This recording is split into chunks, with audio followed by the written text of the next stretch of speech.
Welcome back to espresso जी। अब आपको update करते हैं मस्तूंग बलूचिस्तान में जो दहशतगर्दों ने घात लगाकर जजेस पर हमला किया।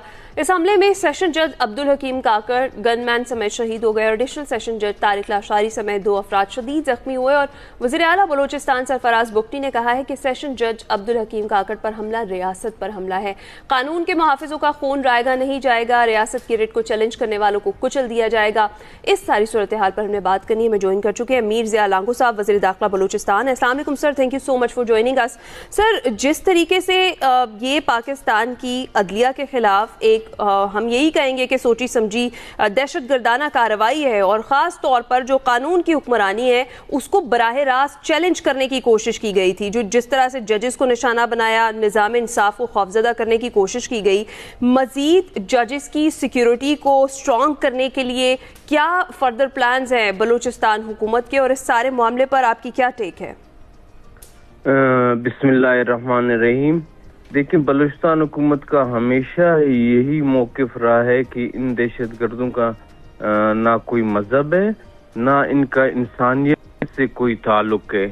ये जो भी कुछ करते हैं अपने बैरूनी आकाओं के इशारे पर करते हैं। कभी ये लसानी बुनियादों पर लोगों को निशाना बनाते हैं, कभी ये हमारी फोर्सेस और तनसीबात को निशाना बनाते हैं। अभी महज ये इस हद तक पहुंच चुके हैं कि हमारे हर तबके फिक्र के लोग इनसे महफूज ना रहे, ना बच्चे महफूज रहे, ना ख़वातीन, ना बूढ़े।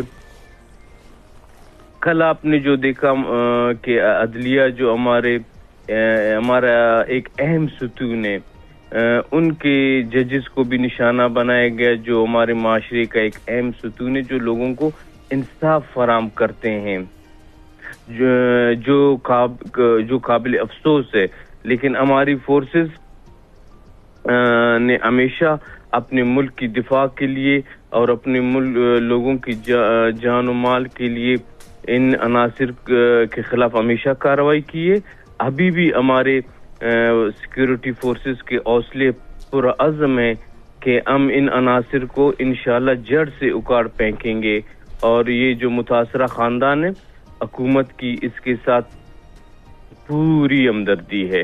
बिल्कुल ठीक। जैसा साहब, ये जो प्रोविजनल एक्शन प्लान है उसके तहत फेसलेस कानून साजी की गई है, यही कानून साजी इनको हजम नहीं हो रही है शरपसंद अनासर को?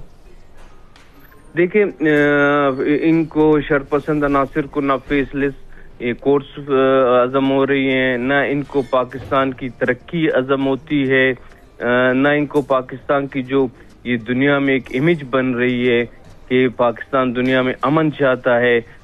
फील्ड मार्शल और प्राइम मिनिस्टर जिस तरह से पूरी दुनिया में अमन लाने की कोशिश कर रहे हैं, ये सब कुछ पाकिस्तान की दुश्मनों को चुभती है।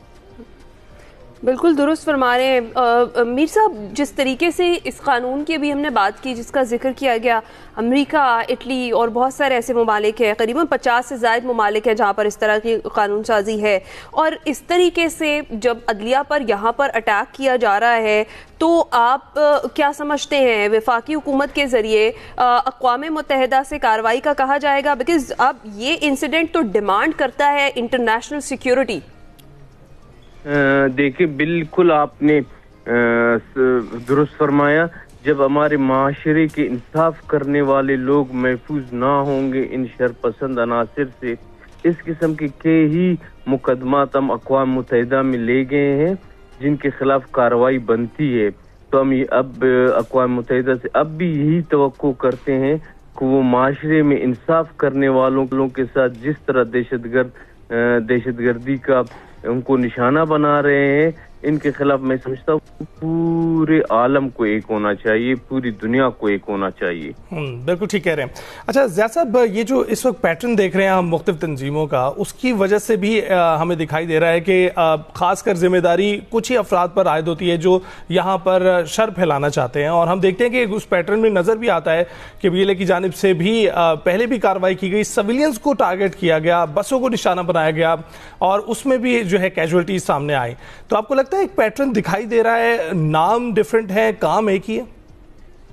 देखिए, इन सब का जो हैंडलर है, चाहे BLA हो चाहे TTP हो, इन सब का हैंडलर हिंदुस्तान है।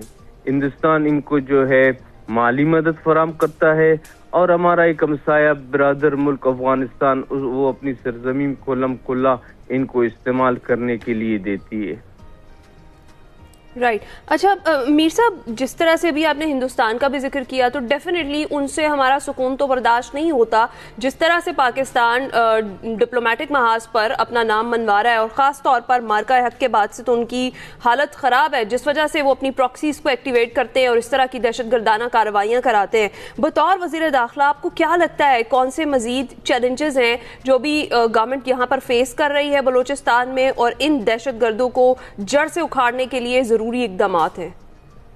देखिए, ये दहशतगर्द 2010 के बाद इनकी कमर टूट गई थी। हुकूमत ने जो इनके खिलाफ सख्त एक्शंस लिए थे, उसके बाद अभी ये रीऑर्गेनाइज होकर आए हैं। तो इनका जो नया ढांचा बनकर आया है उसको समझने के लिए गवर्नमेंट को जरूर थोड़ा अरसा लगता है। अभी इनका सारा नेटवर्क गवर्नमेंट के उसमें आ चुका है।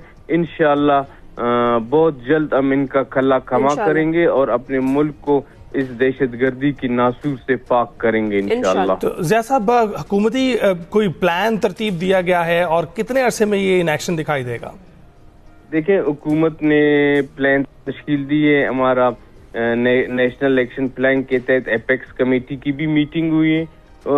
उसमें ऐसे इकदाम उठाए जाते हैं जिनको मीडिया में डिस्कस नहीं कर सकती, क्योंकि सिक्योरिटी पॉइंट ऑफ व्यू से आपको बहुत जल्द इंशाल्लाह नजर आने लगेगा कि इन दहशतगर्दों के खिलाफ हुकूमत भरपूर कार्रवाई करने जा रही है।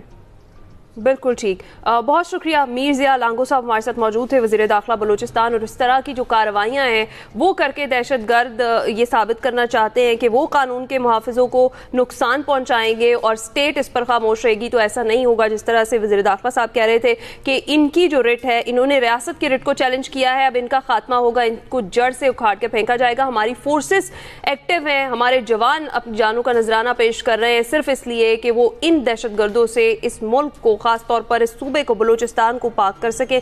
तो हमें उम्मीद है कि इंशाल्लाह अल्लाह ताला उनकी इसमें मदद भी फरमाएगा और ये जो सारी सिचुएशन है बड़ी जल्दी क्लियर होती हुई भी हमें दिखाई देगी। अभी हम ब्रेक पे जाएंगे।